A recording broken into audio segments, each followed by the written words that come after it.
नमस्कार दोस्तों, कैसे हैं आप सब। आप सभी का स्वागत है आपके अपने YouTube चैनल पर। और आज की हमारी कहानी शुरू करने से पहले जो भी चैनल पर पहली बार आए हैं या जिसने भी अभी तक चैनल को सब्सक्राइब नहीं किया है तो जल्दी से जाकर चैनल को सब्सक्राइब करें और घंटी का बटन दबाकर ऑल का आइकन जरूर प्रेस कर लें ताकि हमारी कहानियों की नोटिफिकेशन आप तक सबसे पहले पहुँचती रहे और आप हमारी कहानियों का आनंद उठाते रहें।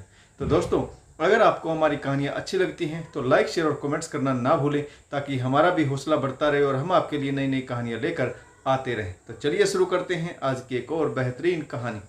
शिखा की मौसी कविता रविवार की सुबह 11 बजे बिना किसी पूर्व सूचना के जब नीरज के घर आई तब वह बुरी तरह से चौंक गया, क्योंकि शिखा अपने मायके गई हुई थी और वह अपनी पड़ोसिन ऋतु के साथ था। नीरज मौसी जी और ऋतु का परिचय आपस में कराते समय कुछ घबरा उठा था।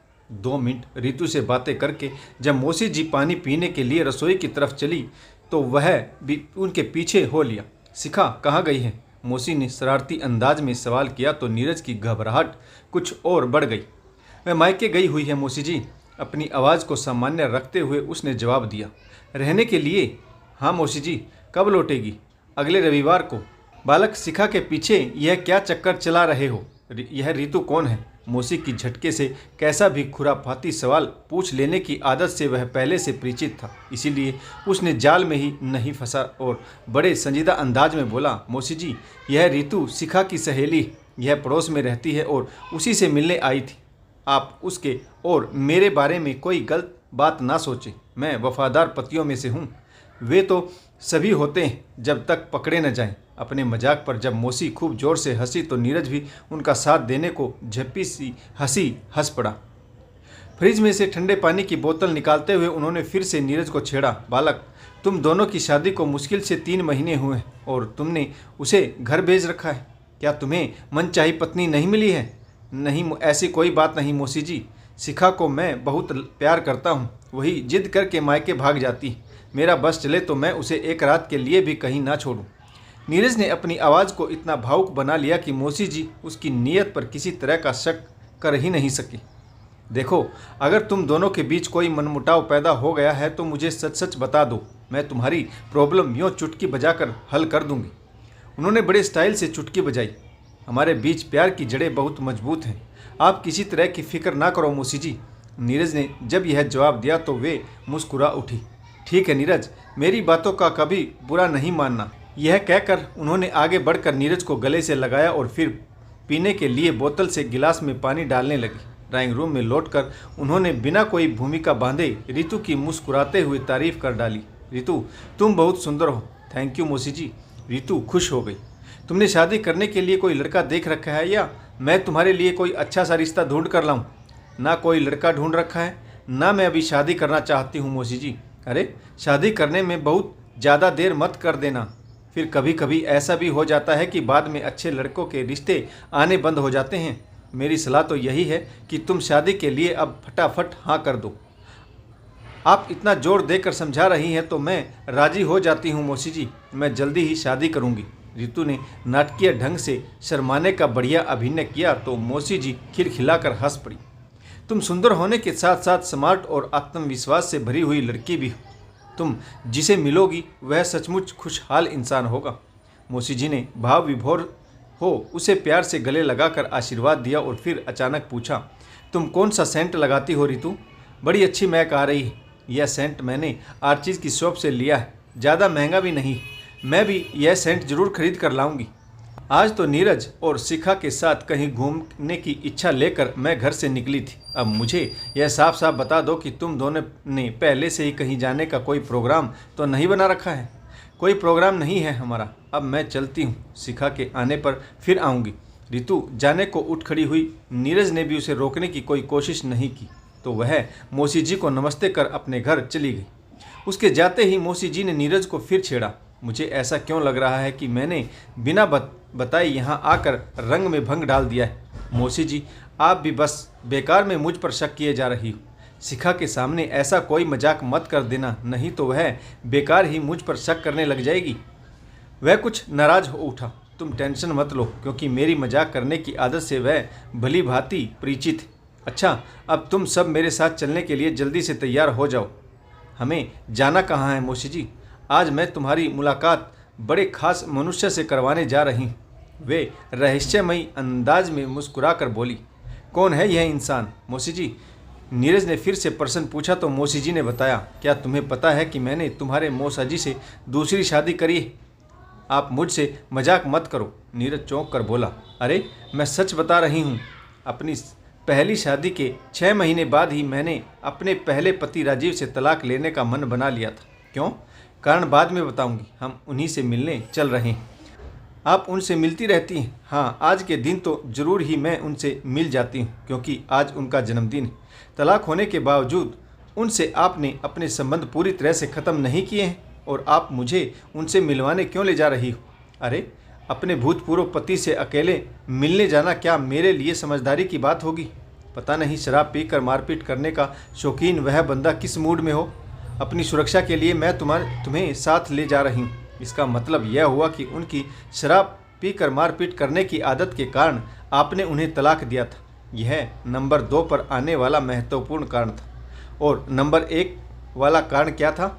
वह कारण तुम्हें उनसे मिलने के बाद बताऊंगी। और मौसी जी ने नीरज को तैयार होने के लिए कहा।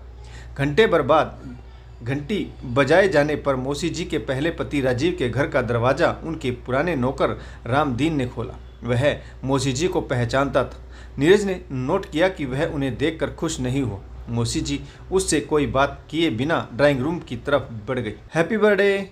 मौसी जी ने जब अपने भूतपूर्व पति को विश किया तो वे जबरदस्ती वाले अंदाज में मुस्कुराए। थैंक यू कविता। वैसे मेरी समझ में नहीं आता कि तुम हर साल यहाँ आकर मुझे विश करने का कष्ट क्यों उठाती हो। उन्होंने मौसी जी को ताना सा मारा। रिलैक्स राजीव, हर साल मैं आ जाती हूँ क्योंकि मुझे मालूम है कि मेरे अलावा तुम्हें विश करने और कोई नहीं आएगा। मौसी जी ने उनकी बात का बुरा माने बगैर आगे बढ़कर उनसे हाथ मिलाया। यह भी तुम ठीक कह रही हो। यह कौन है? उन्होंने नीरज के बारे में सवाल पूछा। यह नीरज है, मेरी बड़ी बहन अनीता की बेटी शिखा का पति। मौसी जी ने उन्हें नीरज का परिचय दिया तो नीरज ने एक बार फिर से उन्हें हाथ जोड़कर नमस्ते कर दी। उन्होंने उसके अभिवादन का जवाब सिर हिलाकर दिया और फिर ऊंची आवाज़ में बोले, रामदीन, इन मेहमानों का मुंह मीठा कराने के लिए फ्रिज में से रसमलाई ले आओ। तुम्हें मेरी मनपसंद मिठाई मंगवाना हमेशा याद है। मौसी जी के एक्स हस्बैंड उदास होकर बोले, तुमसे जुड़ी यादों को भूलाना आसान नहीं कविता। फिर मौसी जी ने प्रति उत्तर में कहा, खुद को नुकसान पहुंचाने वाली मेरी यादों को भुला देते तो आज तुम्हारा घर बसा होता। तुम्हारी जगह कोई दूसरी औरत ले नहीं पाती। मैंने दोबारा अपना घर संसार ऐसी सोच के कारण ही नहीं बसाया कविता रानी। मौसी जी ने मुस्कुरा कर कहा, मैं फिर से कहती हूँ कि मुझ जैसी बेवफा पत्नी को यादों को दिल में बसाए रखना समझदारी की बात नहीं। यह छोटी सी बात मैं तुम्हें आज तक नहीं समझा पाई। इस बात का मुझे सचमुच बहुत अफसोस है राजीव। मौसी जी ने खुद को बेवफा क्यों कहा था, इस कारण नीरज कतई नहीं समझ पाया। तभी राजीव अपने नौकर को कुछ हिदायत देने के लिए मकान के भीतर भाग में गए तो उसने मौसी जी से धीमी आवाज़ में अपने मन में खलबली मचा रहे सवाल को पूछ डाला, आपने अभी अभी अपने को बेवफा क्यों कहा? नीरज की आंखों में संजीदगी से झांकते हुए मौसी जी ने सवाल का जवाब देना शुरू किया। नीरज, हमारे बीच जो तलाक हुआ उसका दूसरे नंबर पर आने वाला महत्वपूर्ण कारण तो मैं तुम्हें पहले ही बता चुकी हूँ। इन्हें दोस्तों के साथ आए दिन शराब पीने की लत थी और मुझे शराब की गंध से भी बहुत ज़्यादा नफरत थी। मैं इस कारण इनसे झगड़ा करती तो ये मुझ पर हाथ उठा देते थे। तब मैं रूठ कर मायके चली जाती थी। ये मुझे जाने देते क्योंकि इन्हें अपने दोस्तों के साथ पीने से रोकने वाला कोई ना रहता। फिर जब मेरी याद सताने लगती तो मुझे लेने पहुंच जाते। मेरे सामने कभी शराब न पीने का वादा करते तो मैं वापस आ जाती थी, लेकिन इनके वादे झूठे साबित होते। शराब पीने की लत हर बार जीत जाती। हमारा फिर झगड़ा होता और मैं फिर से मायके चली जाती। यह सिलसिला करीब 3 महीने चला और फिर अमित मेरी ज़िंदगी में आ गया। अमित कौन? जो आज तुम्हारे मौसा जी, उन्हीं का नाम अमित है। वे मेरी एक सहेली के बड़े भाई, उनकी पत्नी की सड़क दुर्घटना में मौत हो गई थी। उन्होंने जब मेरे दाम्पत्य जीवन की परेशानियों और दुखों को समझा तो बहुत गुस्सा हो उठे। मेरे लिए उनके मन में सहानुभूति के गहरे भाव पैदा हो गए। पहले वे मेरे शुभचिंतक बने, फिर अच्छे दोस्त और बाद में हमारी दोस्ती प्रेम में बदल गई। नीरज, ये राजीव भी दिल के बहुत अच्छे इंसान थे। हमारे बीच प्यार का रिश्ता भी मजबूत था, लेकिन इन्होंने शराब पीने की सुविधा पाने को मुझे मायके जाने की छूट देकर बहुत बड़ी गलती करी थी। विदुर अमित ने इस भूल का फायदा उठाकर अपना घर बसा लिया और राजीव की गृहस्थी ढंग से बसने से पहले ही उजड़ गई। राजीव ने मेरे सामने बहुत हाथ जोड़े थे, छोटे बच्चों की तरह बिलख कर रोए भी, पर मेरे दिल में तो इनकी जगह अमित ने ले ली थी। मैंने अमित के साथ भविष्य के सपने देखने शुरू कर दिए थे। मैंने इनके साथ बेवफाई करी और ये हमारे बीच तलाक का पहला और मुख्य कारण बन गया।